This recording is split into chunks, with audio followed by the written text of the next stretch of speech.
I see you have issued a 10-point memorandum after communique, not memorandum, communique after the 2-day conference. Before we talk about that, explain to us why you thought that we should converge on a center to look at our national development through the issue of morality. Explain what the church intended to do.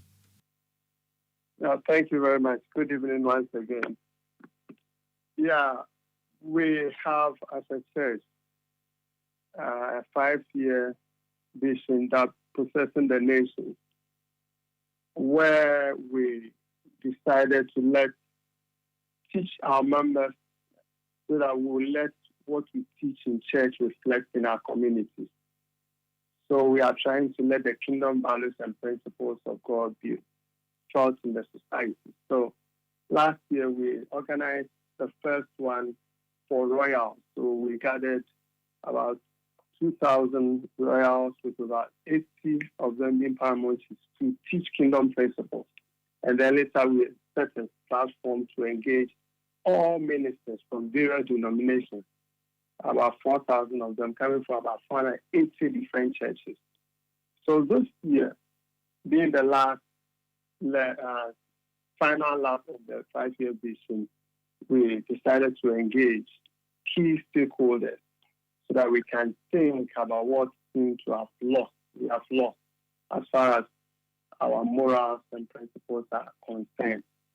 So this engagement had to do with talking about moral vision. That is what leaders ought to place value on, and what things, ethics, morality, values, principles, integrity, things that are virtues which we seem to have lost. You bear with me that these days people do things anyhow. When we're young, it was difficult for you to see a young man insulting an elderly. People don't value principles. We go to work late. Corruption is all over the place. From bottom up, nobody cares. Everybody is doing something else. So we thought the church could set a stage where we can bring more stakeholders to think about values. So basically, that's what informed the church to engage in that. I see. You had former President Kufuor, former President Mahama, Vice President Dr. Mahmoud Bawumia, the Speaker of Parliament, Alban Bagbin, and a number of other ministers of state, members of parliament, politicians, religious leaders, and all of that. So at the end of the day, 2 days, what did you come out with? Yeah, thank you very much. It's good you are mentioning all these our fathers and key leaders in the nation. When we dreamt, we engaged them, and all of them bought into it. Yeah, yes, something is missing, which we have to engage. So they were all supported what we're going to do. They spoke into it, so we came out with some topics that we engaged. So the speakers were given specific topics to handle. And out of their presentation, after that, there were engagements, breakout sessions, workshops. So participants coming from all different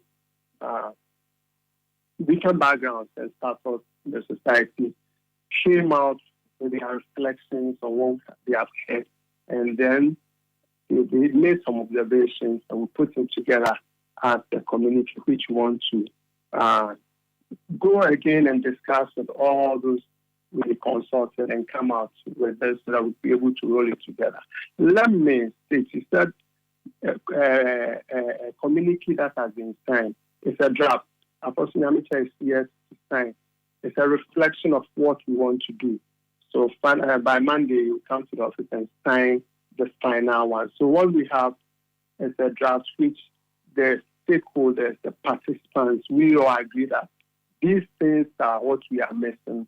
This is the way to go if we really want to develop our nation. For people who are listening to us who did not know what the outcome was, this communique that you are, the draft communique, someone listening to us in Tumu, for instance, they want to know this 10-point communique. Would you want to summarize for us the key takeaways for you, which you would be adopting formally and presenting on Monday? Yeah, thank you very much. See, we observe a lot of things are not right in the system. So to summarize it, we observe that especially the faith-based organizations, traditional authorities, media, and other CEOs, we've been making noise about fighting against corruption, but we think our voices have not been high enough. It will not be audible enough to speak against the corruption, impunity, and injustice in the society. So we observe that we urgently need leaders and citizens to have moral consciousness as far as our development agenda is concerned. Following that, we think there is a need, as it were, to come out with a National Moral Integrity Council. This is a recommendation which will have to lead us begin a process of restoring the generations of decay and moral decadence in our nation. We are also trying to push instead that we put a mechanism in place to eschew all forms of what is innate for me syndrome, the bribery and corruption, where you scratch my back, I scratch your back. And we want to come out strongly to do a campaign, rigorous campaign, national integrity campaign, to sharpen the moral consciousness of Ghanaians. Doing this, we're going to really team up with NCC, SHRAG. In this draft one, we put in place an implementation committee. And on that committee, we have NCC, the boss is a member of it. We have one of the commissioners from SHRAG. So we want to have a multi-sectoral team to facilitate these things so that we'll be able to push the things we think we have to do right. And also we want to encourage the religious leaders to teach our members such that what we teach in our Bibles, from the Bibles and our churches and mosques will reflect in the society. We have about 90% of us being godly, representing various faiths. And we think what we teach them, if they bring it out, Ghana wouldn't be where we are. We'll be able to live right and push our development agenda. The urgent development and implementation of a national moral orientation program will also be rolled out. We are proposing that educational curricula ought to be, we have to fuse morality in it. But then you observe that no political party has a chapter on morality and virtue. It promises on what we want to do. But the people who want to do the things for them don't have moral vision, it will be difficult to be able to push your development agenda. Let me take this one. Patriotism must be at the heart of all private and public organization engagement. It must receive attention in everything we do, educational, professional, vocational institutions, and everything. So all we want to do is we want to have a moral vision, virtues, integrity, honesty, transparency, justice, fairness, equity is what we want to do after this. So when we release this panel, we hope to have a media engagement and then put structures in place. We are praying that God will help us that we'll put our shoulders on the wheel and make sure we restore our moral values back to the system. Are you not trying to legislate morality? Can you make a law that binds on people's morality? Who really can make that determination and find someone guilty? How do you really intend to make that work? We are not going to legislate. But if you look at the people who met, we are the movers and shakers of our community. If you have all these people there, the family heads are there. So if the chiefs are doing their bit, the parents are doing their bit, religious leaders come on board, politicians come on board, the media. It's going to be education, not legislation. You see, like as a church, we 5 years, since the last 5 years, every year we've been doing clean-up campaign. We want to instill in our people cleanliness to godliness. And then this tree planting. So we've been doing these things. It's a matter of educating the people. You see, when we were kids, we taught this, we're using kettle for boys and girls to teach us. It's a matter of teaching the people, creating the awareness, reorienting ourselves, and knowing what is right and what is wrong. That's all. I'm going to read for you the observations you made. There are 2 points that jump at me, and I want you to clarify them. Yes. The observation 1, you said that the moral character of the nation has dipped, as evidenced in the increasingly inefficient leadership at all levels, such as family, chieftaincy, religious, politics or political, etc., degradation of the environment, lack of integrity, disrespect in public discourse, corruption, lack of patriotism and volunteerism in Ghana. Do you mind elaborating on that, sir? Yeah, thank you very much. You see, that's point one observation made by the over 2,000 participants. We did engagement and we realized that the like parenting, the family values that we all cherish. Now we have a lot of irresponsible adults in the system. Excuse my language, sorry, listeners. Parents don't have time for their kids. They don't really teach them values as far as respect is concerned. So we have done like if each leader, the family heads, parents, chiefs. My brother, let's talk about galamsey. Is galamsey not happening in various jurisdictions where we have chiefs there? Don't have udikros and opinion leaders. Where we're kids, somebody, if the chief calls, ask the gongon beater to give the gong, we all rally.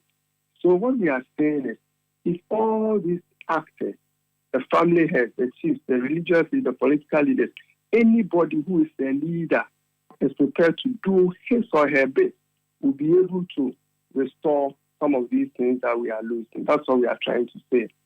In patriotism, now nobody loves the country. Everybody is doing whatever the person wants, as far as he gets what he wants. For instance, we are being told care is not taken. It's not later we are going to import water. Are we waiting to that point where we're going to import water? We say no.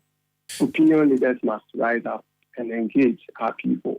Well, there's a general critique of the church that the church is quiet because of the government or the party that is in office. Do you, as a church, speak to the political leadership especially, and do they take your advice? Because there are many who think that if you stood up, the economic challenges we're witnessing, for instance, may have been averted. What do you say to that? Right, thank you very much. Let me say that this is not a political issue. This is about Ghana. Sometimes people think we don't speak enough. It depends on the leadership style that we have been using these days, some of us. That's just I can speak for myself and my church. But sometimes it's not everything I have to jump to the public. You have to judge or you have to discuss, you have to engage, and then be able to roll out. Did you observe that they were all there? And have you asked yourself why all these people were able to come? My brother, we did not send letters that inviting our fathers. All those you saw there, we went to them. This is what we think, or the Lord has laid on our hearts to do. Our fathers, what do you say about it? We went to His Excellency the President, we discussed our concern, we brought into the vision. We met the Speaker of Parliament, we went to former President Mahama, went to former President Kufuor, we met the National Executive Committee of NDC, National Executive Committee of MPP, with Ghana Bar Association. We went to meet the Chief Justice, we went to meet the NCCE boss. So we engage. This is apolitical. What we want to do, it's not like a particular government is in place, that's why we are not talking. We are talking to all these people, and this is how we want to go. And the bottom towards, yes, we support you. Let's do it and see what God will do for us. So we are not doing it for Party A or Party B. We are doing it for Mother Ghana. If you observe, there was no party color during the program. It was the only Ghana flag we wanted to see.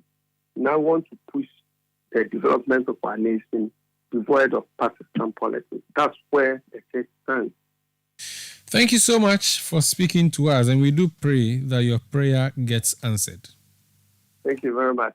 So by Monday, Tuesday, you hear from us to invite the media houses for an official engagement where we'll present the signed one and then we'll pick it from there. Thank you very much. We look forward to that. Thank you so much. That's Apostle Kumi. He's the General Secretary of the Church of Pentecost.